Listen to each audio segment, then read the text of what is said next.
Bismillahirrahmanirrahim. Assalamualaikum warahmatullahi wabarakatuh. Para jamaah, coba kita renungkan. Sekarang kita ini berhadapan dengan banyak sekali berita di media. Silih berganti tiada henti-hentinya. Apa kita bisa cek? Mungkin tasabut mungkin. Tasabut aja belum benar, ada berita begini. Itu pun belum benar. Berita begini, ada terjadi begini. Kenapa? Karena yang berikan berita, kita nggak tahu yang tulis berita ini siapa. Reporter tuh orangnya sikoh atau tidak, terpercaya atau tidak, tambah-tambahin atau dikurang-kurangin. Atau berita pesanan, kita nggak tahu. Kita nggak tahu. Saya misalnya seorang ustadz disuruh menganalisa suatu kejadian, saya tidak bisa menganalisa. Karena kalau saya menganalisa, saya harus punya sumber berita yang saya pastikan kebenarannya, dan itu saya tidak punya. Mau kantor berita manapun, saya tidak bisa memastikan benar atau tidak. Apakah mereka semua sikoh? Saya nggak kenal mereka. Yang kedua, saya harus cek juga bagaimana, kenapa terjadi demikian. Itu butuh penelitian, butuh satgas tertentu untuk bisa mengecek itu semua. Maka ketika itu bukan bidang saya tidak bisa menjalankan. Fatabayyanu, mending saya diam.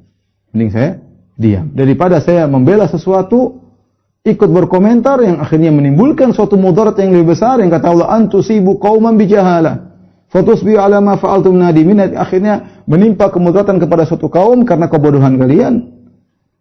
Kemudian fatusbihu ala ma fa'altum nadimin, kemudian kalian akan menyesal atas komentar kalian, atas provokasi kalian. Oleh karenanya, ikhwan dan akhwat yang dirahmati Allah Subhanahu wa taala, di zaman-zaman yang penuh fitnah, yang kita tidak tahu kejelasan suatu berita benar atau tidak, maka di antaranya jalan keselamatan adalah kita tidak ikut campur.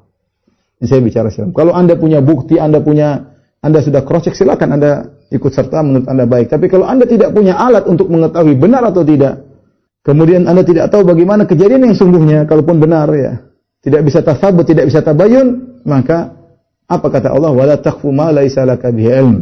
Jangan kau ikuti apa yang tidak kau punya ilmu tentangnya. Inna sam'a wal basara wal fuada kullu ulaika kana anhu mas'ula. Sungguhnya penglihatan, pendengaran dan hati akan diminta pertanggungjawaban oleh Allah Subhanahu wa taala pada hari kiamat kelak. Lebih selamat. Oleh karena di musim-musim fitnah, Nabi SAW mengatakan bahwasanya orang yang al-qa'idu fiha khairun minal qa'im, yang duduk di masa fitnah itu lebih baik daripada yang berdiri. Artinya dia semakin menjauh dari fitnah-fitnah tersebut, tidak ikut campur, tidak ikut gubris. Lebih baik daripada yang berdiri. Wal qa'imu fiha khairun minal mashi, yang berdiri masih lebih baik daripada yang berjalan menuju fitnah tersebut. Wal mashi khairun minas sa'i, dan orang yang berjalan lebih baik daripada yang berlari menuju fitnah tersebut. Ya, artinya Rasulullah SAW menyuruh kita untuk menjauhi hal-hal yang kita tidak punya kejelasan. Ada orang-orang yang berkompeten yang mengurus, silakan. Karena ikhwan dan akhwat, setiap apa yang kita komentari kita diminta pertanggungjawaban. Setiap apa yang kita provokasikan akan diminta pertanggungjawaban. Ya, ini sebagai bahan renungan ikhwan dan akhwat. Ya, kita ini kejadian, banyak kejadian. Pertama, sumber berita kita nggak tahu benar atau tidak.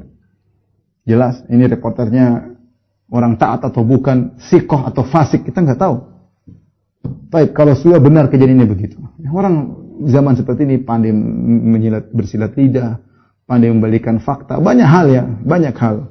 Dan waliyadzubillah, mengerikan kalau kita mau merenungkan hal tersebut. Makanya, ya sudahlah, kalau kita nggak punya ilmu, tidak punya sumber berita yang bisa matang, yang bisa kita pastikan, kita tahu bagaimana kondisi yang sungguhnya, mending kita diam, biarkan orang-orang yang memang berkompeten dalam hal itu untuk mengurus. Kalau yang mereka punya sumber berita yang valid, mereka punya kejadian, silakan ngurus. Kalau Anda tidak punya alat untuk mengetahui hal ini, tasabbut dan tabayun, maka diamlah. Ya, min husni islamil mar'i tarkuhu ma la ya'ni. Di antara keelokan Islam seorang meninggalkan yang bukan urusannya. Anda tidak mampu menilai, enggak usah menilai ya. Enggak usah menilai ya.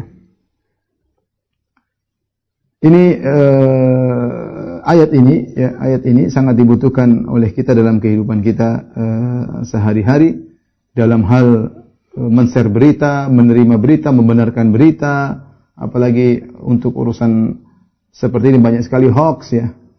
Demikian juga dalam masalah agama, seorang hati-hati. Banyak sekali hadis-hadis palsu yang disandarkan kepada Nabi Shallallahu Alaihi Wasallam masuk ke HP kita, jangan langsung share. Kita cek dulu ini hadis benar atau tidak. Jangan-jangan hadis palsu, dan betapa banyak hadis palsu Nabi dikorbankan untuk disebarkan hadis-hadis palsu dari Nabi, ternyata hoax tidak benar dari Nabi sallallahu alaihi wasallam. Kalau ternyata hadisnya benar, cek pas enggak kita sebarkan saat ini, jangan sampai disalahpahami sehingga semakin menyulut api fitnah menggunakan dalil-dalil agama ternyata untuk kepentingan politik misalnya, hati-hati. Ya. Kalau kita cek semua pas ya, lihat maslahat dan mudarat. Semua itu seorang muslim melakukan sesuatu bukan hanya sekedar dia datang dia share, kopas dan enggak. Semua ada perhitungannya. Kenapa kita berperhitungan? Karena kita akan diperhitungkan oleh Allah Subhanahu wa taala. Kenapa kita perhitungan dalam berbicara? Kenapa kita berperhitungan dalam komentar? Karena komentar kita, bicara kita akan diminta pertanyaan oleh Allah Subhanahu wa taala. Bisa jadi satu kata yang kita ucapkan menyulut api fitnah, menimbulkan kematian, menimbulkan saling menjatuhkan di antara kaum muslimin. Ya. Maka terkadang as-sukut, diam adalah keselamatan. Ya, saya bicara secara umum, yang punya kompeten merasa diri saya termasuk tim investigasi ya Ustaz, saya bisa silakan masing-masing lah. Saya cuma bicara kalau Anda punya keahlian dalam hal tersebut, silakan perjuangkan kebenaran. Tapi kalau tidak punya sumber yang valid, tidak bisa tasabut, tidak bisa tabayun, mending lakukan yang bermanfaat bagi diri pribadi, bagi keluarga, bagi tangga, bagi kaum muslimin yang jelas-jelas manfaat yang tidak jelas hendaknya ditinggalkan.